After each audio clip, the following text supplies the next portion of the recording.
देखो एम्पलीट्यूड मैंने बताया था ना, ड्रॉ करके बताया था ना। एम्पलीट्यूड क्या है? Maximum distance between mean position and extreme position is called amplitude. अच्छा, एक बार मैं फिर से वहां पे बता दे रही हूँ।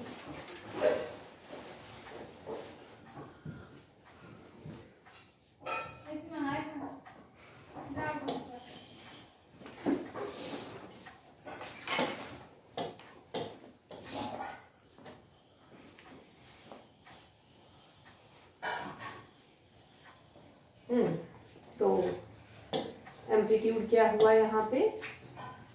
ये मीन पोजीशन है और ये एक्सट्रीम पोजीशन, ऐसे ही एक्सट्रीम। तो ये डिस्टेंस, ये एम्पलीट्यूड है। अगर हम ऐसे कहते हैं यहां से, तो भी ये एक्सट्रीम है। मीन पोजीशन से एक्सट्रीम पोजीशन के बीच का डिस्टेंस क्या होता है? एम्पलीट्यूड। क्योंकि ये डिस्टेंस है इसलिए इसकी भी ऐसा यूनिट क्या हुई? मीटर। और इसे ए से डिनोट करते हैं, ठीक है।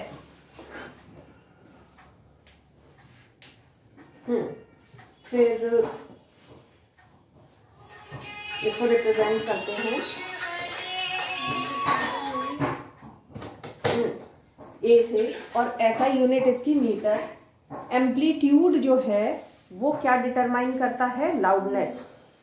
अगर एम्पलीट्यूड ज्यादा तो आवाज तेज होगी, लाउड होगी, और अगर एम्पलीट्यूड कम होगा तो आवाज धीमी होगी, सॉफ्ट साउंड होगी, यानी कि फीबल होगी, ठीक है।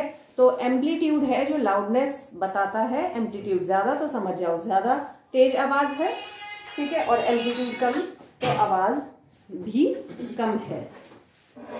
अब ये एम्पलीट्यूड की एक और मैंने डेफिनेशन लिख रखी है, वो ज्यादा अच्छी है, आप आराम से हो जाएगी, लेकिन बुक में ये दे रखी है इसलिए मैंने इसको भी लिखा है, ठीक है। तो इसको भी कंसीडर करो। Magnitude of the maximum disturbance, maximum disturbance का मैग्नीट्यूड, ठीक है, इन द मीडियम। मीडियम में जो मैक्सिमम डिस्टर्बेंस होता है उसका magnitude on either side of the mean value. Mean value के दोनों तरफ जितना मैक्सिमम डिस्टर्बेंस जा रहा है उसे हम क्या बोल रहे हैं? एम्पलीट्यूड, ठीक है। ये भी सही है, वो भी सही। लैंग्वेज वाइज वो ज्यादा आसान है। तो ये मैंने वैसे ड्रॉ कर रखा है एम्पलीट्यूड के लिए, ठीक। अगर एक सिंपल पेंडुलम है तो उसे यहाँ पे लाके छोड़ देते हैं तो ये ऐसे करके मूव करेगा, ऑसिलेट करेगा। तो ये मीन पोजीशन, ये एक्सट्रीम पोजीशन, इनके बीच का डिस्टेंस क्या हुआ? एम्पलीट्यूड, ठीक है। ऐसे यहां से यहां भी ले सकते हो, वो क्या हुआ? एम्पलीट्यूड। अब वेव की वेलोसिटी है ना, या स्पीड। वेव की वेलोसिटी स्पीड क्या है? Distance travelled by wave, distance travelled by wave in 1 second. 1 second में जितना वेव डिस्टेंस ट्रेवल कर जाए वो क्या हुआ? उसकी स्पीड, ठीक है। तो distance travelled by a wave in 1 second, और इसको डिनोट करते हैं v से। वो फ्रीक्वेंसी था जिसे न्यू से डिनोट करते थे, जिसमें वो मुड़ा हुआ था ना, लेफ्ट साइड में मुड़ा हुआ था, वो v नहीं था। यहाँ पे स्पीड है वेव की, जिसे v से डिनोट किया जा रहा है, और ऐसा यूनिट वही जैसे स्पीड और वेलोसिटी की होती है, ठीक है। तो स्पीड क्या है ऐसा यूनिट इसकी? मीटर पर सेकेंड। अच्छा, स्पीड क्या होता है? Frequency into wavelength. इस तरह से भी इसकी क्या आ जाती है? ये एक फॉर्मूला है और आप इससे स्पीड निकाल सकते हो। अगर आपको वेव की फ्रीक्वेंसी पता है और वेवलेंथ पता है, फ्रीक्वेंसी इनटू वेवलेंथ क्या देगा आपको? स्पीड देगा, ठीक है।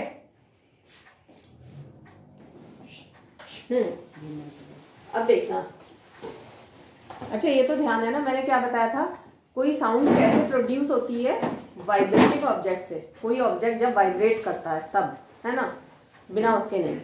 तो म्यूजिकल इंस्ट्रूमेंट जो होते हैं उनमें भी तो कुछ होता है ना, किसी में कोई चीज वाइब्रेट करती है, किसी में कोई। तो हमारा जैसे ये वॉइस बॉक्स होता है ना, जिसे हम लिरिक्स भी कहते हैं, ठीक है, उसमें वोकल कॉर्ड्स होती हैं जो वाइब्रेट करती हैं, ठीक है। यहाँ मैंने वो चीज़ें लिख रखी हैं और ये वो ऑब्जेक्ट है पर्टिकुलर जो वाइब्रेट करते हैं। तो वॉइस बॉक्स में वोकल कॉर्ड, गिटार या सितार जो होता है उसमें स्ट्रेच्ड स्ट्रिंग होती है ना, तार होते हैं स्ट्रिंग, वो वाइब्रेट करती है ना, नहीं तो हम प्लग करते हैं।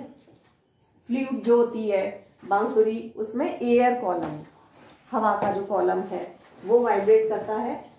तबला या ड्रम में स्ट्रेच्ड मेम्ब्रेन होती है ना, जिसे बजाते हैं, है ना, तो वो वाइब्रेट करती है ना, ऊपर नीचे होती है, या हम स्किन भी कह सकते हैं। सिम्बल्स यानी मजीरा देखा होगा, भजन वगैरह करते समय बजाते हैं, तो उसमें प्लेट्स होती हैं। और ट्यूनिंग फॉर्क शायद नहीं जानते होंगे। ट्यूनिंग फॉर्क ऐसे होता है ना, इस पकड़ने का हैंड होता है इसमें, ये ठीक है। इसमें इनको हम क्या बोलते हैं, प्रॉन्ग्स। ये पूरा डिजाइन ट्यूनिंग फॉर्क है और ये क्या है, 2 प्रॉन्ग्स। तो ये प्रॉन्ग्स वाइब्रेट करते हैं, ठीक है। फिजिक्स लैब में होता है। हाँ बिल्कुल, फिजिक्स लैब में होता है।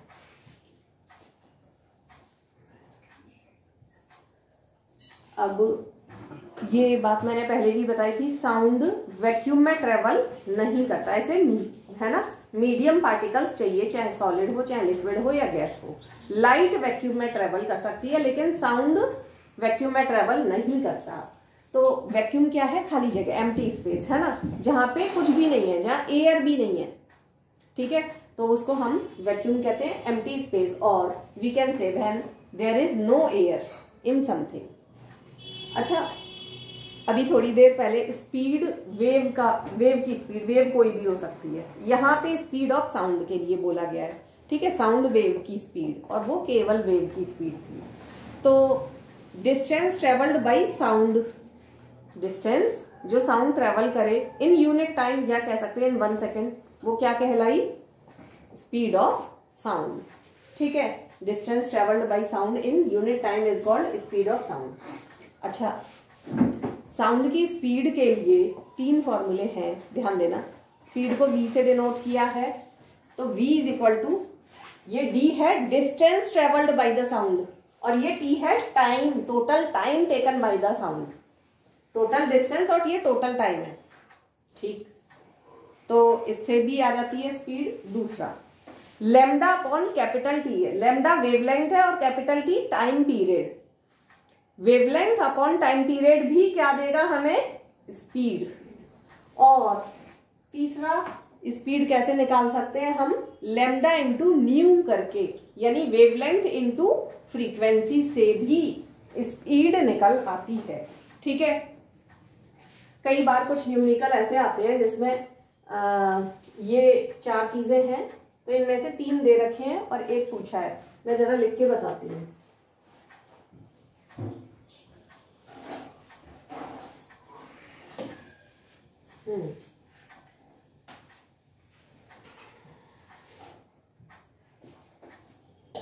Speed v is equal to, एक तो है न्यू इंटू लैम्डा, और ये है d अपॉन स्मॉल t मतलब टोटल टाइम, और ये किसके इक्वल है, lambda upon capital T, wavelength upon time period. तो कोई न्यूमेरिकल है, सपोज उसमें इन चारों में 3 दिए हुए हैं, 1 निकालना है, तो आप इतने से इसे को यूज कर सकते हो। अब इनमें 3 चीजें दे रखी हैं, 1 निकालना है, तो कर सकते हैं ना, बात समझ रहे हो ना, ठीक है। तो पूरा ओवरऑल इसको ध्यान रखना है।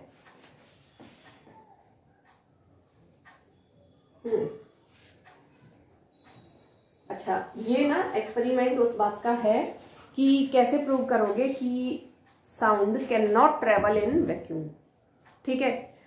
इस तरह आ सकता है, right an activity showing that sound can not travel through vacuum. तो एक ये बेल जार लिया है और उसमें यहाँ नीचे वैक्यूम पंप लगा रखा है, ऊपर कॉर्क से बंद है, लेकिन यहाँ पे वायर के कनेक्शन है, इलेक्ट्रिक वायर्स, ठीक है। और यहाँ अंदर लगी हुई है एक इलेक्ट्रॉनिक बेल। जिसमें ये गोंग है और ये हैमर है। हैमर गोंग से टकराएगा ना, तभी तो साउंड बनेगी ना, है ना, क्योंकि वाइब्रेटिंग ऑब्जेक्ट चाहिए। अब किया क्या, यहां से वैक्यूम पंप के थ्रू सारी एयर निकाल दी, बाहर कर दी, ठीक है, सारी एयर निकाल दी। अब अंदर क्या क्रिएट हो गया, वैक्यूम। अब हमने वहां स्विच ऑन किया, स्विच ऑन किया तो हम देखेंगे कि ये हैमर गोंग से टकरा रहा है, बार बार हमें दिख रहा है कि ये टकरा रहा है, लेकिन हमारे कान में सेंसेशन नहीं प्रोड्यूस होगी, हमें आवाज नहीं सुनाई देगी। क्यों नहीं सुनाई देगी, क्योंकि अब साउंड वैक्यूम के थ्रू ट्रेवल नहीं कर पा रही ना। ये वाली बात समझ आ रही है ना। तो ये एक्टिविटी ध्यान रखना है, और इसमें ये डायग्राम भी आपको ड्रॉ करना आना चाहिए। वो जो अभी तक वो बताए हैं ग्राफ, वो भी आने चाहिए, ठीक है।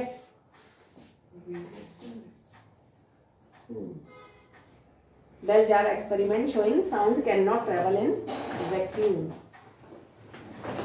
हाँ, ये मैंने लिख ही रखा है। अच्छा, मुझे ध्यान नहीं था कि मैंने यहाँ लिख रखा है। ऐसा यूनिट स्पीड की, साउंड की स्पीड की, मीटर पर सेकंड, स्पीड कहीं भी आ जाता है तो मीटर पर सेकंड ही हम कहते हैं। डायरेक्शन साउंड की, साउंड ऑल डायरेक्शन में जाती है। अगर मैं मुंह से यहाँ बोल रही हूँ तो वो इधर भी जा रही है, इधर भी जा रही है, इधर भी जा रही है, इधर भी जा रही है, इधर यहाँ भी जा रही है, यहाँ भी जा रही है, सब जगह जा रही है ना, है ना।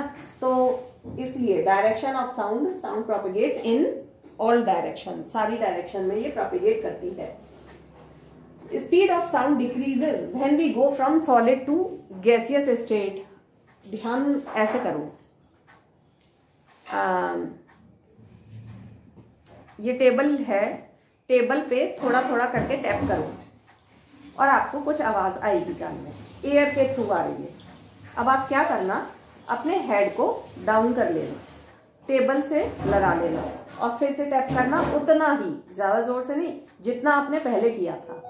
तो जब आप अपने हेड को टेबल पे रख देते हो तो क्या होता है, सॉलिड के थ्रू, टेबल के पार्टिकल्स के थ्रू आपके कान तक पहुंची ना आवाज, वो ज्यादा तेज आती है ना, लाउडर साउंड आती है ना। तो इससे क्या पता चलता है, सॉलिड में साउंड की स्पीड ज्यादा फास्ट होती है। समझ रहे हो ना।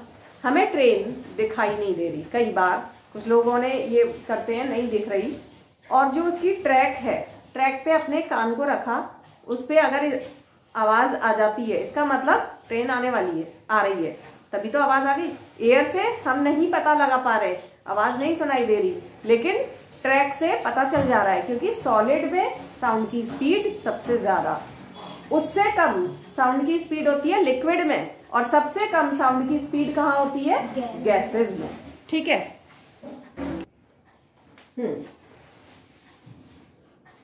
अब देखना बच्चों, ऐसे ही साउंड की स्पीड, टेम्परेचर अगर इंक्रीज होता है तो साउंड की स्पीड भी इंक्रीज हो जाती है, ठीक है। तो यहां मैंने लिख रखा है, speed of sound increases on increasing the temperature. जैसे 0 डिग्री सेल्सियस पर जो साउंड की स्पीड है वो 331 मीटर पर सेकेंड है, 331 मीटर पर सेकेंड, और 22 डिग्री सेल्सियस पर साउंड की स्पीड 344 डिग्री सेल्सियस, 344 मीटर पर सेकेंड है, ठीक है। तो टेम्परेचर ये कम है, ये ज्यादा है, कम टेम्परेचर पे कम स्पीड, ज्यादा टेम्परेचर पे ज्यादा स्पीड। तो अब ये वाली चीज भी क्लियर है, ठीक है। अच्छा, ये साउंड की स्पीड की बात हो गई। लाइट की स्पीड तो आपको कई बार बताया गया है, कई बार, है ना, सबको याद है। लाइट की स्पीड क्या होती है एयर में, 3 × 10⁸ मीटर पर सेकेंड। तो अब जरा बता सकते हो, दोनों की स्पीड देखकर किसकी स्पीड ज्यादा है, लाइट की या साउंड की, किसकी ज्यादा है स्पीड? लाइट की स्पीड, और थोड़ी नहीं, बहुत ज्यादा है। साउंड की तो कहीं, है ना। अब जब गड़गड़ाहट की आवाज आती है ना, थंडर स्टॉर्म के टाइम पे, लाइटनिंग हो रही होती है आसमान में, जब भी ऐसा होता है, लाइटनिंग और वो जो साउंड जो प्रोड्यूस होती है वहां, थंडर की जो साउंड है वो एक साथ प्रोड्यूस होती है। लेकिन आप हमेशा देखना, पहले आपको फ्लैश जो है, लाइटनिंग की फ्लैश पहले दिखाई देती है, और वो साउंड थंडर की बाद में सुनाई देती है। दोनों वहां पे एक ही टाइम में हो रहे हैं, लेकिन यहां तक आने में, है ना, लाइट पहले पहुंच गई तो हमारी आंखों ने सबसे पहले उस लाइटनिंग को देखा और फिर उसके जरा देर बाद हमें कानों में आवाज आती है। ठीक है, तो वो उसके पीछे रीजन ये स्पीड का फर्क होना है। लाइट की स्पीड बहुत ज्यादा, यही बात मैंने यहां लिख रखी है। The sound of a thunder is heard a little later than the flash of light is seen, because speed of sound, जो कि स्पीड साउंड की 22 डिग्री सेल्सियस पे लिख रखा है मैंने, 344 मीटर पर second, is much less than the speed of light, और स्पीड लाइट की काफी है। ठीक है, तो हमें हमेशा फ्लैश पहले दिखाई देगी और आवाज बाद में सुनाई देगी। ये क्वेश्चन कई बार आता है तो उसे कायदे से लिख पाओगे ना। साउंड की कैरेक्टरिस्टिक्स। हाँ, पिच याद करो, ये पिच आया था, कल आया था पिच, है ना। मैंने बताया था पिच फ्रीक्वेंसी जो है वो डिटरमाइन करती है पिच को, है ना। Frequency determine pitch. अच्छा, और एम्पलीट्यूड जो है वो डिटरमाइन करता है लाउडनेस को। ठीक है, पिच डिटरमाइंस, वो frequency determines pitch and amplitude determines loudness. Pitch का मतलब ऐसे समझो, आवाज मोटी है या पतली है। पतली आवाज मतलब हाई पिच्ड साउंड, जो कि बच्चों की होती है, गर्ल्स की होती है। मोटी आवाज यानी कि लो पिच्ड साउंड। ठीक है, और हाई पिच्ड साउंड को श्रिल साउंड भी कहते हैं, श्रिल, और लो पिच्ड साउंड को बेस साउंड कहते हैं। ठीक है, ये भी फ्रीक्वेंसी पिच को डिटरमाइन करती है। तो एक मैं ये भी बात बता दे रही हूँ, फ्रीक्वेंसी अगर ज्यादा, फ्रीक्वेंसी की यूनिट क्या है, हर्ट्ज, है ना। अगर किसी साउंड में ज्यादा फ्रीक्वेंसी है, एक 20 हर्ट्ज है और एक 50 हर्ट्ज है, एक 20 हर्ट्ज और एक 50 हर्ट्ज फ्रीक्वेंसी है ना दो, तो किसका पिच ज्यादा होगा, जिसकी फ्रीक्वेंसी ज्यादा। 50 हर्ट्ज वाले की पिच ज्यादा आएगा, फ्रीक्वेंसी ज्यादा है ना तो पिच ज्यादा, मतलब हाई पिच्ड साउंड। 20 हर्ट्ज का मतलब क्या हुआ, लो पिच्ड साउंड है, क्योंकि फ्रीक्वेंसी कम इसलिए पिच भी कम। ठीक है, कैरेक्टरिस्टिक साउंड की which enables us to distinguish between shrill and bass sound. तो ये साउंड की वो कैरेक्टरिस्टिक है या वो प्रॉपर्टी है या वो फीचर है, feature of sound which enables us to distinguish between shrill sound मतलब पतली sound, high pitched sound, and bass sound यानी कि लो पिच्ड साउंड, यानी ठीक है मोटी आवाज। अब हाई पिच्ड साउंड और लो पिच्ड साउंड दोनों को ग्राफ पे किस तरह दिखाना है। एम्पलीट्यूड ध्यान देना, एम्पलीट्यूड ये होता है ना, ये दोनों में सेम रखा है। एम्पलीट्यूड दोनों में सेम है, इसका मतलब लाउडनेस सेम है। दो आवाजें हैं, दो साउंड हैं, दोनों की लाउडनेस सेम है, क्योंकि एम्पलीट्यूड ध्यान से देख लो सेम है। ठीक है, यहां पर एक वेव निकलेगी, कितनी वेव निकल जाएंगी एक पर्टिकुलर उसमें, आपको याद होगा फ्रीक्वेंसी क्या होती है, नंबर ऑफ वेव्स पासिंग, है ना, number of waves passing in 1 second, है ना। 1 सेकेंड में जितनी वेव निकल जाए वो फ्रीक्वेंसी। फ्रीक्वेंसी इसकी ज्यादा होगी या इसकी ज्यादा होगी, इसकी ज्यादा होगी ना फ्रीक्वेंसी, क्योंकि ये पतली पतली वेव्स है, ये ज्यादा निकल जाएंगी। फ्रीक्वेंसी इसकी ज्यादा होगी तो ये हाई पिच्ड साउंड होगी, पतली आवाज होगी, और ये लो पिच्ड साउंड होगी, जबकि लाउडनेस सेम है। जैसे कहते हैं ना आवाज कितनी तेज है, तेज दोनों बराबर की हैं, लेकिन ये पतली आवाज है हाई पिच्ड साउंड और ये लो पिच्ड साउंड। जब भी आपको ये ड्रॉ करने के लिए आए हाई पिच्ड साउंड और लो पिच्ड साउंड के लिए ग्राफ ड्रॉ करना है तो आपको एम्पलीट्यूड सेम रखना है, ध्यान रखना है ना। एक में ये बड़ी वाली वेव्स बनानी है और एक में ये पतली वाली, तो ये ज्यादा फ्रीक्वेंसी इसलिए हाई पिच्ड साउंड लिखा भी हुआ है, हाई पिच्ड साउंड, और ये लो पिच्ड साउंड। एकदम क्लियर है ना, ठीक है। अच्छा, पिच फ्रीक्वेंसी के डायरेक्टली प्रोपोर्शनल समझ गए, है ना। Frequency determine pitch, frequency pitch को बताती है कितना, फ्रीक्वेंसी कम तो पिच भी कम, फ्रीक्वेंसी ज्यादा तो पिच भी ज्यादा, फ्रीक्वेंसी कम तो लो पिच्ड साउंड, फ्रीक्वेंसी ज्यादा तो हाई पिच्ड साउंड। हमारा ब्रेन जो फ्रीक्वेंसी को समझता है वो किस टर्म्स में, पिच के टर्म्स में। जैसे दो बच्चों ने बोला तो ये तो एकदम हम नहीं बता सकते ना इसकी इतनी फ्रीक्वेंसी और इसकी इतनी फ्रीक्वेंसी है ना, लेकिन हम पिच के टर्म्स में जानते हैं ना, हम हमारा ब्रेन पहचानता है ना, ये हाई पिच्ड साउंड है, पतली आवाज है, और ये मोटी आवाज है ना, लो पिच्ड साउंड है। तो हम कह सकते हैं ना जिसकी पतली साउंड है उसकी फ्रीक्वेंसी ज्यादा होगी, और जिसकी मोटी आवाज है, भारी आवाज है, उसकी फ्रीक्वेंसी कम होगी। ये वाली बात समझ रहे हो ना। तो यही बात लिखी है, our brain interprets frequency in terms of pitch. हमारा ब्रेन फ्रीक्वेंसी को किस टर्म्स में पहचानता है, पिच के फॉर्म में, है ना। वो कितनी पतली है या मोटी आवाज है उससे हम पहचान लेते हैं फ्रीक्वेंसी उसकी कम है या ज्यादा है। अब देखो लाउडनेस, मतलब आवाज कितनी तेज है या कितनी धीमे है ना। तो ये भी फीचर कह लो, कैरेक्टरिस्टिक कह लो, प्रॉपर्टी कह लो of sound which enables us to distinguish between soft sound मतलब धीमी आवाज, फीबल साउंड भी कहते हैं, एंड लाउड साउंड तेज आवाज।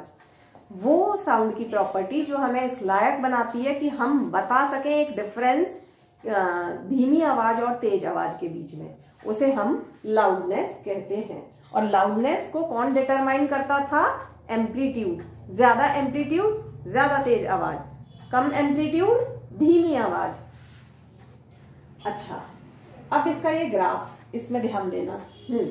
इसमें हमने फ्रीक्वेंसी दोनों में सेम रखी है, पिच सेम है ना। मेरी बात को समझ रहे हो ना, ठीक है। तो ये यहाँ इस तरह का ड्रॉ किया गया है कि आप देखो 1 सेकेंड में ये जितनी वेव जाएंगी उतनी ही ये जाएंगी ना, आप देख रहे हो ना। एक्चुअल में दोनों में ना वेवलेंथ सेम रखी है, वेवलेंथ सेम रखी है तो दोनों में फ्रीक्वेंसी भी सेम आएगी। मेरी बात को समझ पा रहे हो ना। वेवलेंथ क्या होता है, इतना होता है ना, distance between two consecutive compression या टू कॉन्जिक्यूटिव रेयरफेक्शन। तो ये ड्रॉ करते समय फ्रीक्वेंसी सेम रखनी है ना, मतलब पिच सेम रखना है, और उसके लिए सबसे बढ़िया वेवलेंथ सेम रख लो। तो वेवलेंथ सेम रखा तो उससे अपने आप वो सही रहेगा। एक में हमने एम्पलीट्यूड कम रखा है और एक में एम्पलीट्यूड ज्यादा रखा है। जिसमें एम्पलीट्यूड कम वो आवाज धीमी आवाज है, सॉफ्ट आवाज है, फीबल साउंड है, और जिसमें एम्पलीट्यूड ज्यादा रखा है वो लाउड साउंड है, तेज आवाज है। कहीं कोई दिक्कत किसी तरह की, लाउडर साउंड और ये सॉफ्ट साउंड, कोई दिक्कत बिल्कुल आ रहा है समझ में। अच्छा,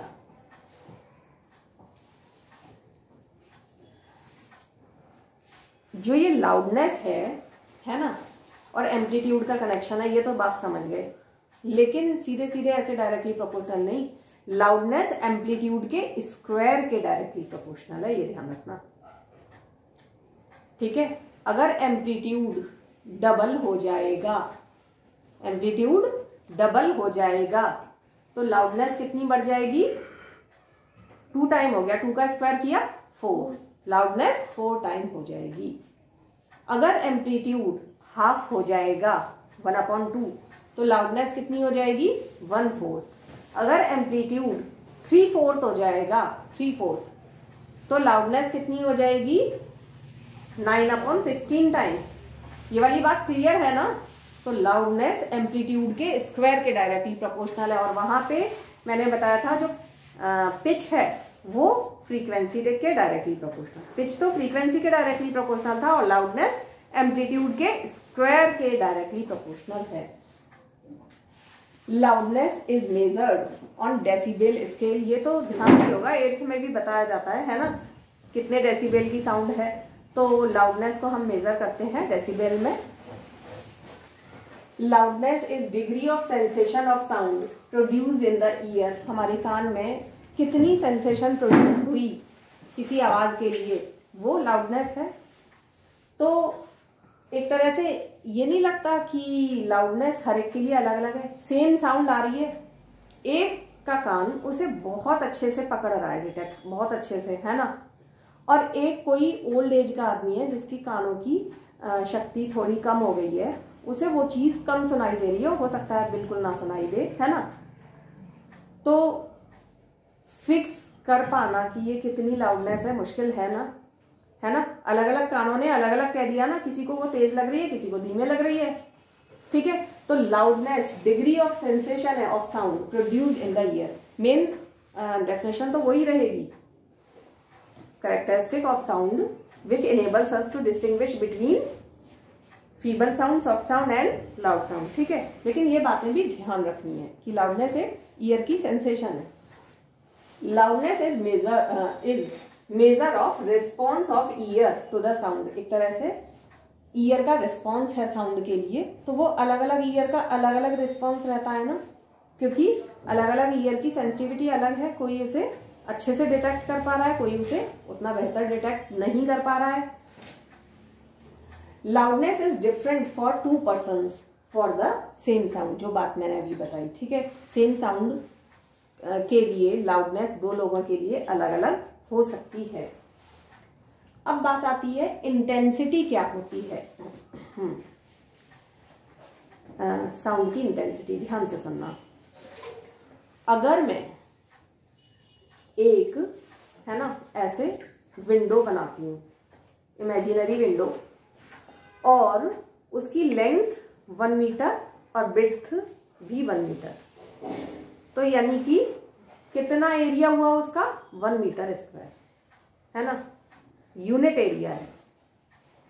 अब जब हम बोलते हैं तो साउंड ऐसे जा रही है, ऐसे जा रही है, चारों तरफ जा रही है। अब वो विंडो है 1 मीटर स्क्वायर वाली, यानी यूनिट एरिया वाली, उससे भी साउंड एनर्जी क्रॉस करके जा रही है ना, साउंड एक एनर्जी है। तो उस विंडो से जो साउंड जा रही है और यूनिट टाइम में जितनी निकली साउंड एनर्जी जो उस विंडो से पास होगी यूनिट टाइम